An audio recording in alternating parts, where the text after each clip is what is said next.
کۆبوونێکی باش و ڕۆکپێکمان کرد و زۆر بە ڕاشکاوانە بیرروبۆچوونی هەرێک لە خۆمان گەیاندە بەرامبەر بە یەکتر و هەردوو لاشمان بەرنامەڕێژی ئەومان کردووە کەوا هەوڵ دێن هەموو هەوڵ و تواناکانمان بخێنە گەر بۆی بتوانێت ئەو کێشە سیاسیانی کەمڕۆ لە هەرێمی کوردستانی بەرەو چارەسەری بێرین و ئەو پەیوەندی نێوان هەولێر و بەغدا کاندێک کێشە و تەنگژەی تای هەوڵ دێن ئەو کێشە و تەنگانش چارەسەرکەین بە هاوبەشی و لەگەڵ لایەنە سیاسیەکانی تری کوردستان و بەرنامی ئەوەشماندانەوەکەوا لە ئایندەی نزیکدا هەردوو لامان ئەم گفتوگوانێکەوە ئەمڕۆ ئەنجامماندا هەردوو لا بیبینەوە مەکتەبی سیاسی یەکتر و لە ئایندەی نزیکدا کۆبوونەکان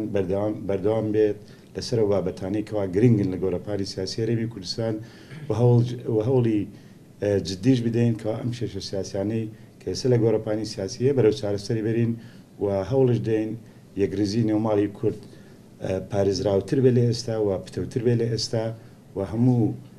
هەموو لایەنە سیاسیەکان بە تایبەتی پارتی یەکێتی نیشتیمانی کوردستان هەوڵدەن ئایندەیەکی گەر بۆ میلەتەکەمان دابین بکەن لە چوارچێوەی ئەو